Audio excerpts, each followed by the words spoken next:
Joining us is Dr. Sherry Tenpenny to go over this development and several others, but a frightening flight forward, in my view. Doc, why do you think that, I've never seen such a push to force more and more vaccines, but also Gardasil and the hoax of Perry 4 years ago to say it's the law. Fresh off that collapse and becoming a national issue, they're launching even bigger hoaxes now. The depopulation agenda is becoming more and more apparent. They have to know. I mean, there's no other way to say it. They have to know. I mean, teen pregnancy is down. It's down. Was up from 2005 to 2006. It had increased by 2000 and in that period by 3%. And now they're saying that the data that we have is from 2009, saying it was the lowest ever. Now, some of it may be that kids are having more abortions. Some of it may be that they are listening to those pregnant mom television shows and things on Skype. So, but I believe that the polysorbate 80 and the borax and the Gardasil vaccine, which was released in this country in 2006 for little girls, and now, as you said, Alex, we're going to give it to those dirty little boys. If I were going to go to medical school, if I were starting in medical school now and starting all over again, I would specialize in either OB-GYN or in genetics, because I believe that by the time you would get out of medical school and done your residency program and got into practice, that would, given another 5 to 10 years, that the infertility in this country is going to be rampant. And I believe that there's going to be an enormous number of people who are both men and women who are going to have issues with infertility, and nobody's going to say, oh, well, it was that Gardasil vaccine you had when you were 12. Well, I mean, earlier, we've got Rockefeller Foundation, Bill and Melinda Gates Foundation, UN statements. The UN's been caught doing this before, and you see a global push with governments going and even giving billions of dollars to countries like Mexico and saying it's free. It cost $500+ here for the 3 shots to vaccinate every girl and now every boy in Mexico. And they're saying it's going to be forced in Mexico, just like they tried to say it's forced here. I mean, right there shows the fraud of this and the way they don't care. They don't care how many people die in trials. They don't care how many people get warts all over their bodies or autoimmune disorders. And can you speak to now Gardasil HPV vaccine found contaminated with recombinant DNA? They had a firm tested, as you know, a few weeks ago. SaneVax broke this down, that it's not exactly what they told us was really in there, Doctor. Well, they talk about that the recombinant HPV virus is truly listed by the CDC and by I believe it's the FDA, has listed it as a known biohazard and biocontaminant. And when you read the package insert from when the Gardasil vaccine first came out, it said that there was no live virus and no recombinant virus that was present in the vaccine at all, which was an absolute lie.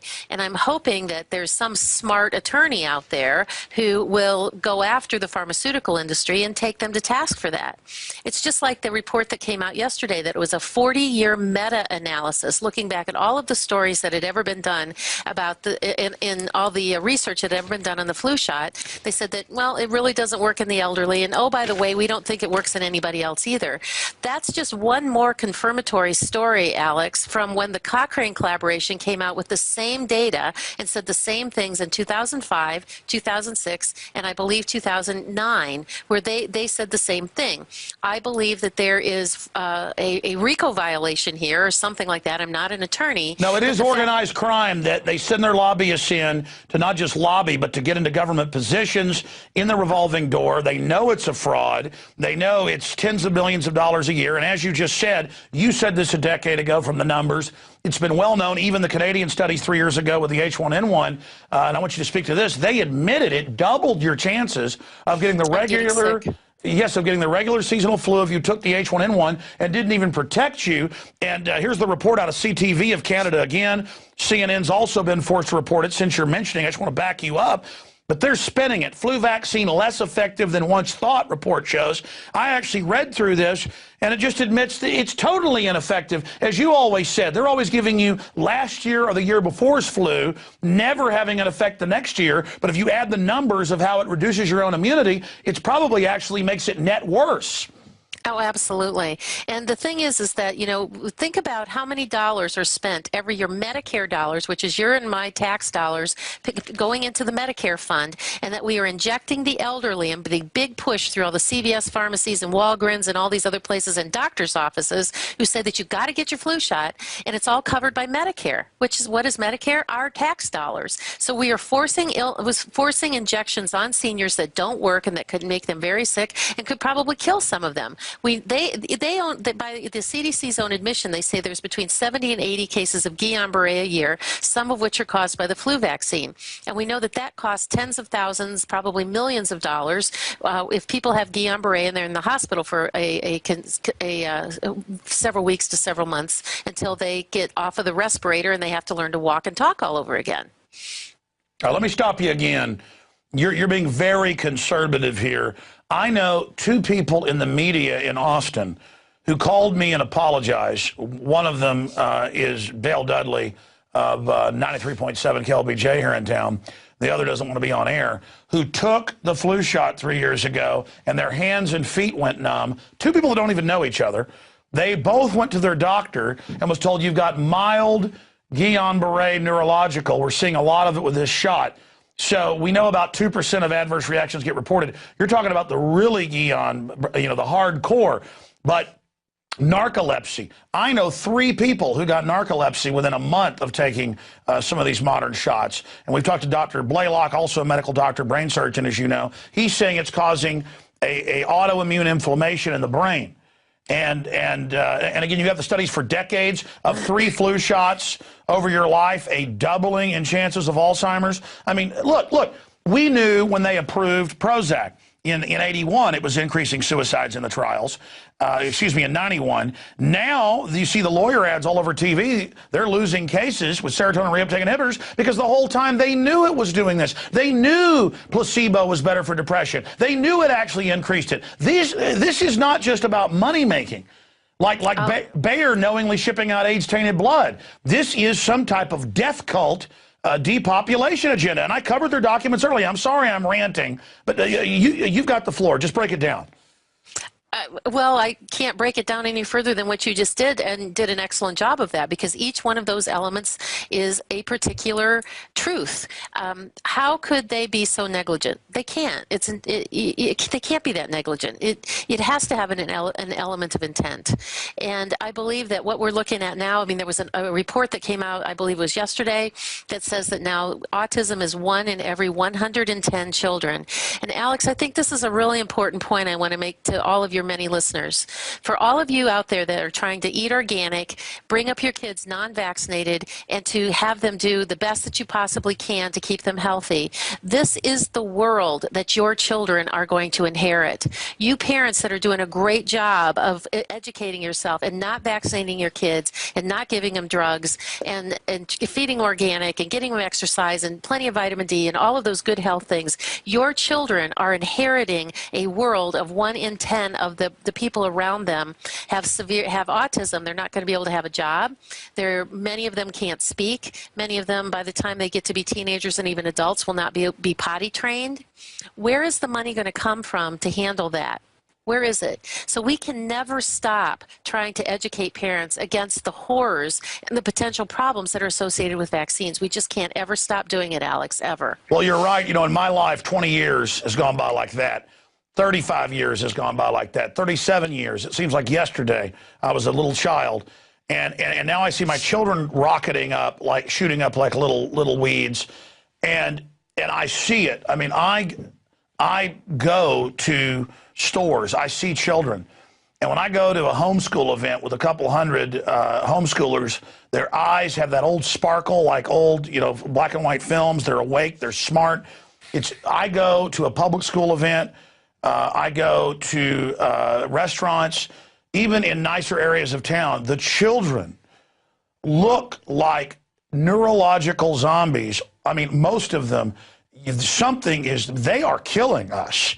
And we try to eat almost completely organic with our children, except we're on the road. And I'm trying to tell my wife, and she's telling me we've got to work together to make sure we protect them, because even if we're going to sometimes be lazy and hurt ourselves, we can't do it. And they have the big cornucopia foundation, as you know, came out 2 weeks ago, studied hundreds of cereal makers, just cereal, and found that Kraft and all these big companies have all these other front companies, and it's even more GMO, and then they're saying it's not, and certifying it and calling it natural, and it's in Whole Foods, it's everywhere.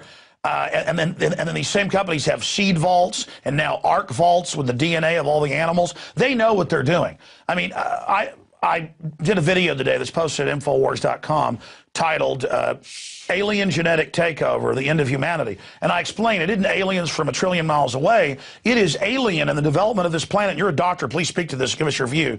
To splice animal, plant, DNA, sometimes stack 100 different species of 5 or 6 different families together, and then in all the GMO trials in 3 generations, totally sterile guinea pigs, you know, all of this stuff, addled, autistic type, you know, things. I mean, all the studies are there, and when you realize that an alien from 1 trillion miles away couldn't come to this planet and really wreck things more than these biotech, big pharma are doing, and then you find out they're doing it on purpose. I mean, it is unbelievable. Speak to that.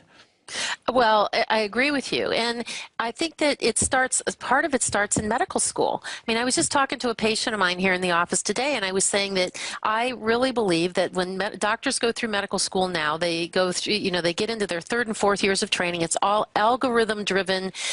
If not this, then that. Meaning if you have this symptom, you get this test, and if it's positive, you do this. If it's negative, you do this. And it's all algorithm driven. And it's all absolutely as if every single human were a machine that you have to run them through the exact same way. And I believe when you talk about aliens, you know, it's like the only thing that makes sense sometimes is who's inhabiting the brains of the people who are making these decisions? Who's inhabiting the brains of these doctors who can't even begin to connect the dots? Who will kick parents out of their practice who don't want to vaccinate, and will absolutely militantly say, you've got to vaccinate, use every vaccine all the time. You know why? Because they're going to get their quarterly bonuses off of it. Whatever happened to the fact we talk about them, they, as if they are, you know, over there and they don't have anything to do with us, but they're humans. They're human beings. It's neighbors doing this to neighbors. It's humans doing it to humans for the sake of what? Money, commerce, profit. Why is it that we're doing this to each other? I mean, it's really a scary thing. We can talk about the people at the very top, the Bilderbergers and the people who make the decisions, but there's millions of people downstream from that who are the actual instrumentations of administering the vaccines and are writing out the prescriptions for the drugs. Well, you know, for thousands of years in every culture, they've described political awakenings and revolutions as the public woke up. And now in the 21st century and the 20th century, the second half of it, televisions, it takes about 45 minutes with the average adult or child. But once you've learned how to suspend disbelief and go into the hypnotized state, you know, a lower brainwave state, it's a fact. And they taught this when I was going to RTF. Then it takes about a minute to switch into it. That's that mind-numbed thing where if I do let my kids watch TV, I can't even shake them out of it. That's why we don't let them watch much of it. And I've talked to sociologists and people, they point out 50 years ago, you'd go around in New York or any other city or town, people were in the street talking, doing things. Parks were always full. Now they're empty, and you look at the high rises of the neighborhoods, it's glowing blue inside as they watch their televisions. So literally, the public is in a trance, and they're always given a cover story. Well, this is why we do this, and the social engineers know exactly what they're doing, and the robber barons made a decision about 130 years ago, and we've shown all the documents in my film Endgame, to set up a world government, start shutting off resources, develop technologies to control populations and reduce population. And they really believe they're doing the right thing. I ran into an animal rights lady when I was on the road. She didn't know who I was. I was talking to her, and she was saying, I think not only should we basically make people get rid of their animals because it's bad for the earth and everything, and you know, but we should also make everybody take an implantation so they can't have kids. I said, tell me more. And she told me about the foundations she works with and the government and how. And sure, if you're looking at all the unwashed masses and everything, and you're thinking that this water park's too crowded or people have too many tattoos or whatever, you know, it's this elitist attitude. But I always tell them, even if you think you're an elitist, did you get the memo about fluoride in the water? Did you get the memo about mercury in the vaccines? Did you get the memo about GMO? And she's like, no. Well, is it bad for me? And I'm like, yeah, you're not going to be the only, you're not going to be sitting up there, honey, running the levers, doing all this, okay? Because it kind of makes you feel like you're on a power trip or something. This is already being done, okay? And then it gets, and I have you on as a guest, but when I get into this subject, it's one of the areas I have a lot of knowledge, so I want to, to tell the audience what's happening. But just to be brief, and I want your comment on this, and your lengthy comment on it, Doc, because we're running out of time, and I don't want to dominate here, but let's say the Earth's too overpopulated, as the UN is saying right now. It's 7 billion, and it's going to, double by the end of the next century. Their own actuaries say it's going to plane off at 8.5 billion by 2025, and that's private groups have shown that too. Do they understand that the Royal Commission and the CIA Memorandum 200 from 49 and then 73, this is declassified, said if we industrialize the third world, they wouldn't have all these kids. But instead, we're going to let them have all these kids while shutting off their resources so they don't develop. So they actually let everybody have kids, get up to this giant number. And then now we're going to try to soft kill their fertility. I mean, it's really not even a plan by these people. It's more like they like to watch the world burn. Now, what's your view on that? Oh, gosh, I don't know, Alex. I don't know that I have a specific view on that, other than to say that, most parents want to do the right thing for their kids. And what you talked about being in a trance from watching a television, it's pretty easy to put people in a trance. The hard part is to try to wake them up. And I think that we're kind of at a race to the finish line. Are we going to race to the point where we get enough people out there, not only in the U.S. and Canada, but all around the world, that are going to wake up and say, I'm mad as hell, I'm not taking it anymore, I'm not taking your vaccines or your drugs, I'm not doing any of that stuff? Or and we're going to have them wake up and take responsibility instead of abdicating their responsibility to another human standing across the room that happens to be in a white coat? Or are the globalists and the elite people going to win out, and they're going to get enough of us dumbed down by the fluoride in the water and the Prozac in the water and the GMO foods and the infertility things? I mean, it feels like we're in this race to the finish line. But can we get enough people awake and alert to fight back against a handful of people that seems to be hiding behind the curtains, pulling the levers? Clearly, the middle level intelligentsia has woken up. Are you starting to see that? Oh, absolutely. And I believe that there is a big push. We are absolutely taking the foundational rock out from underneath the entire pharmaceutical industry.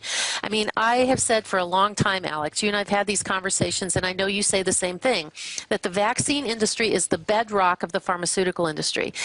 If the pharmaceutical industry's vision statement, or so I understand it, is that every human on the planet, every man, woman, and child will be on a minimum of 1, preferably 2, daily prescription medications every day for life. What better way to make that a reality than to start with children and giving them the hepatitis B vaccine and the vitamin K vaccine at birth, and then giving them a series of 40 doses of 16 different vaccines by the time those little bodies are 5 years of age.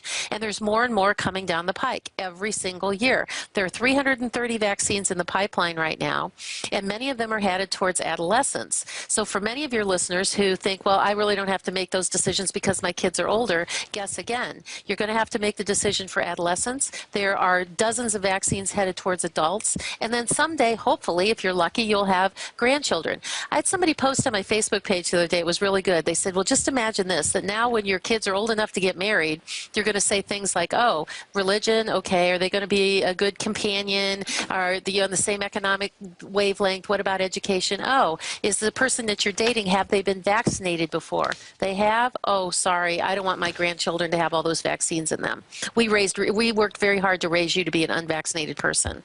And we know that genetically that those vaccines pass down by generations. And so we've created a mess here. We've created a mess. And I think that people need to wake up, more and more need to wake up, get participatory. Your children are inheriting a highly vaccinated population that they are going to have to work to support as they get older.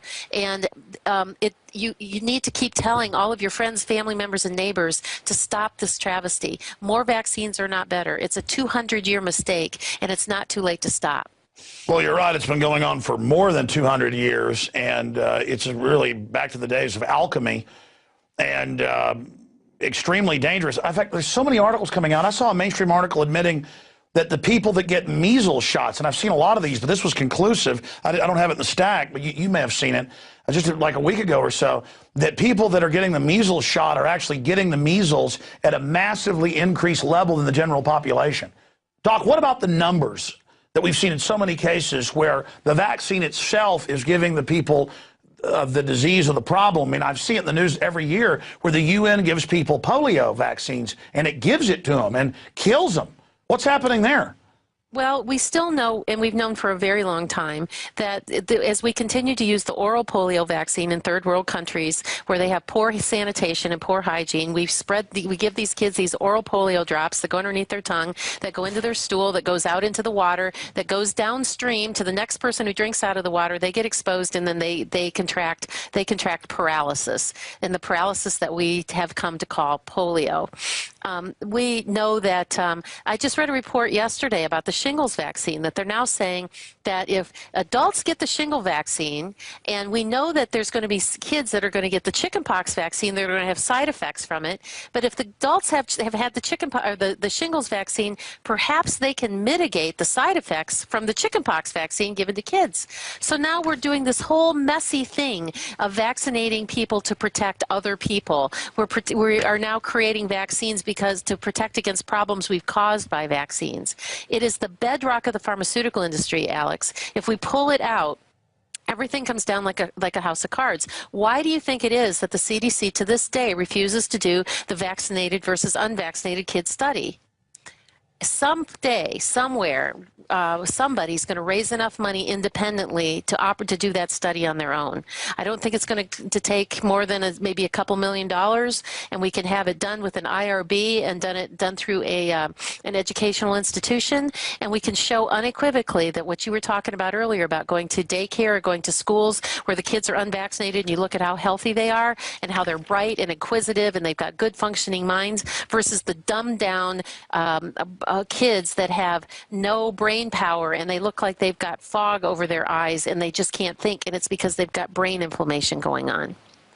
If we had an epidemic of children that were going blind, that 1 in 110 kids were now blind, instead of figuring out how to have more seeing eye dogs and how to teach more of these kids Braille, we would be having a absolute runaway campaign to raise money to stop this blindness and figure out why these kids were going blind. But we have an entire generation, an epidemic of kids losing their minds, and we just go, oh well, maybe they need an iPad. And if we have autistic kids using an iPad, maybe they can learn to communicate rather than looking at what the underlying cause is. It's an absolute travesty. Well, you know what's behind that. The establishment, and I saw this years ago, and then actually covered in think tank documents going back to Edward Bernays. They talked about this. They said if we're doing something that's making the public angry, and there's some epidemic or some social ill, we'll just go form groups to lead the opposition. And it's like the pink campaign. My wife always talks about this. Everybody is, I mean, it's up several thousand%. We're the #1 country in the world for breast cancer. It's epidemic. Young women are getting it. And there's never a discussion about what is causing skyrocketing breast cancer. It's always, let's find a cure for breast cancer, which is more radiation, more chemicals, chemo, more cutting. And it's just amazing. I mean, take my grandmother. She got breast cancer like 6 years ago. And they went in. She said, no, you're going to take out the tumor, and that's it, and I'll just die if that's the case. And then they got all angry. She went and got a couple more doctors. They found a doctor that would just take it out, and she's fine. She went and did her own research, found out the type she had was so slow growing. She comes back 6 years later. Oh, there's a little bit there now. It'll take probably 10 years to kill you. She said, hey, I'm almost 90 years old, okay? The great thing is she's still got her mind. And she's a great grandmother to my children. But the average person, some 30-year-old gets it, and they just go in there and chop both their breasts off. I mean, I know women who are getting their other breast chopped off because they had it in one breast. They're telling them, we just better chop both off right now. I mean, it's so horrible having my wife, my daughters, my mother, all these women I love, and just seeing this happen to them, and men and boys, all these other cancers. And they won't ever ask, why is it skyrocketing? No, that's the question you don't ask, because these lobbies want to keep it going forever. They'll just get more power when all the women have breast cancer. And that's what I think you got at. That's the motive here, is that while they're killing us slowly, they can suck everything out of us and have big galas with politicians up there who are eugenicists laughing. I mean, it is such a sick plan. Closing comments on that. What are we going to do to change it? How are we going to get people involved? What is it going to take to get people out of their chairs and on the phone, on their computers? How much courage can we give people?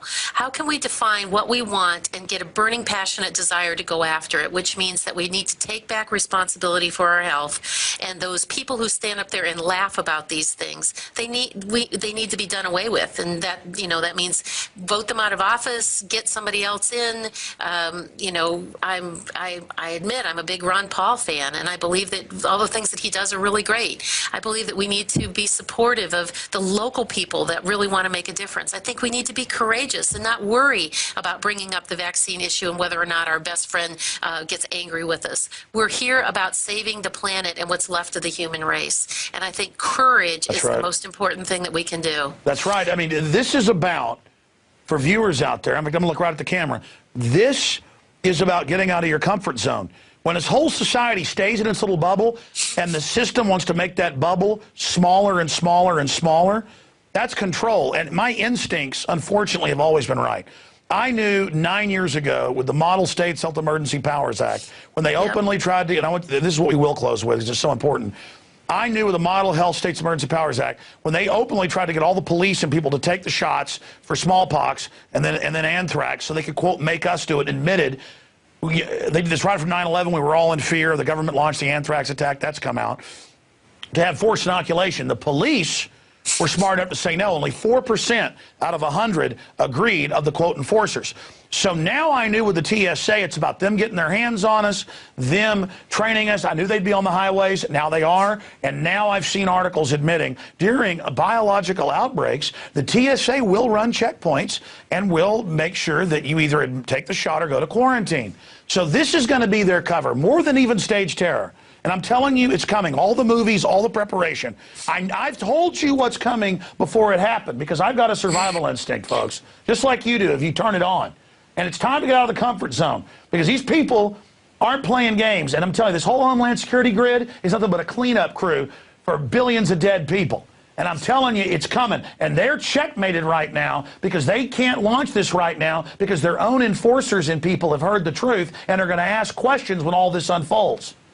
You think Hitler was bad, folks? You ain't seen nothing yet from these eugenicists. And I'm warning you right now, you better get your thinking cap on and your game face on and decide, like the doctor just said, which side are you on?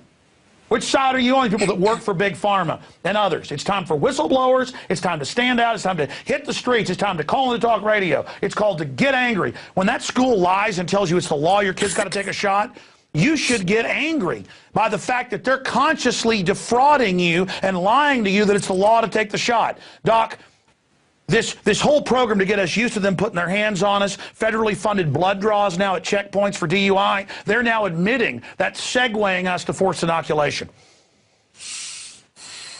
Well, what else can you say, Alex? It's just people have got to, you've got to decide which, are you going to go along with the crowd? Are you probably going to end up mass inoculated? Maybe who knows what else? I mean, if they're doing forced blood draws, that means that they've got DNA samples of you anywhere. And at the least invasive of that would be that they could look at your DNA and say, oh, this person's at risk for getting MS down the road. Or they've been taking blood for 39 years at birth in every industrialized country in a world program. I got secret documents 16 years ago. People didn't believe it. Now for 4 years, Doc, it's admitted. What else don't we know about? What else are these creepy eugenicists doing? Exactly. Well, give us your websites. Tell us how people out there who may be skeptical but now understand it's their duty to check. Let's just say we're crazy, we're wrong, though we've been proven right hundreds of times over and over again.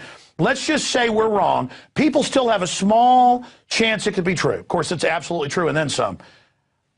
But they at least have a responsibility to go check out the facts. They do. You do need to have a responsibility to look at the other side and to understand that there are two sides here.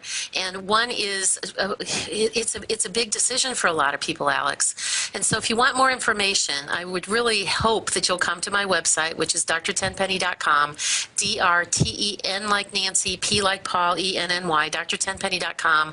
There's DVDs there, there's books there, there's free material. I would hope that you would look at our flu DVD. I know that's also available through InfoWars, because there's so much information there that we've done all the work. The work's already done for you. So all you have to do is just to sit down and look at 12,000 hours worth of information that's been boiled down into maybe 4 or 5 hours, and get yourself educated and stand up and say, I now know that there's another side. I know what's going to happen, and I'm not going to let this happen to myself and my family. I'm not. I'm taking a stand. I'm standing up and being courageous, and I'm going to walk across the field, and I'm going to go over there and stand with the people who are refusing to let this happen to myself and my family. Well, you've just done incredible work, and your dedication is paying off. You're another testament, Dr. Tenpenny, to what we can all do by stepping up and doing whatever we can in our area. Duty is ours. Consequence belongs to God. People say, well, we can't win, it's too big, whatever. We got in this position by believing we can't win. We will win. We will defeat this tyranny. God bless you, and thanks for spending time with us. Thank you so much, Alex. Joining us is Dr. Sherry Tenpenny to go over this development and several others, but a frightening flight forward, in my view. Doc, why do you think that, I've never seen such a push to force more and more vaccines, but also Gardasil and the hoax of Perry 4 years ago to say it's the law. Fresh off that collapse and becoming a national issue, they're launching even bigger hoaxes now. The depopulation agenda is becoming more and more apparent. They have to know. I mean, there's no other way to say it. They have to know. I mean, teen pregnancy is down. It's down. Was up from 2005 to 2006. It had increased by 2000 in medical school and done your residency program and got into practice. That would given another 5 to 10 years, that the infertility in this country is going to be rampant. And I believe that there's going to be an enormous number of people who are both men and women who are going to have issues with infertility, and nobody's going to say, oh, well, it was that Gardasil vaccine you had when you were 12. Well, I mean, earlier, we've got Rockefeller Foundation, Bill and Melinda Gates Foundation, UN statements. The UN's been caught doing this before, and you see a global push with governments going and even giving billions of dollars to countries like Mexico and saying it's free. It cost $500+ here for the 3 shots to vaccinate every... As a known biohazard and biocontaminant. And when you read the package insert from when the Gardasil vaccine first came out, it said that there was no live virus and no recombinant virus that was present in the vaccine at all, which was an absolute lie. And I'm hoping that there's some smart attorney out there who will go after the pharmaceutical industry and take them to task for that. It's just like the report that came out yesterday, that it was a 40-year meta-analysis looking back at all of the stories that had ever been done about in all the research that had ever been done on the flu shot. They said that, well, it really doesn't work in the elderly, and oh, by the way, we don't think it works in anybody else either. That's just one more confirmatory story, Alex, from when the Cochrane collaboration... Girl, and now every boy in Mexico, and they're saying it's going to be forced in Mexico, just like they tried to say it's forced here. I mean, right there shows the fraud of this. And the way they don't care how many people die in trials. They don't care how many people get warts all over their bodies or autoimmune disorders. And can you speak to now Gardasil HPV vaccine found contaminated with recombinant DNA? They had a firm tested, as you know, a few weeks ago. SaneVax broke this down, that it's not exactly what they told us was really in there, Doctor. Well, they talk about that the recombinant HPV virus is truly listed by the CDC and by the I believe it's the FDA, as listed in that period by 3%. And now they're saying that, the data that we have is from 2009, saying it was the lowest ever. Now, some of it may be that kids are having more abortions. Some of it may be that they are listening to those pregnant mom television shows and things on Skype. So, but I believe that the polysorbate 80 and the borax and the Gardasil vaccine, which was released in this country in 2006 for little girls, and now, as you said, Alex, we're going to give it to those dirty little boys. It's a if I were going to go to medical school, if I were starting in medical school now and starting all over again, I would specialize in either OB-GYN or in genetics, because I believe that by the time you would get out of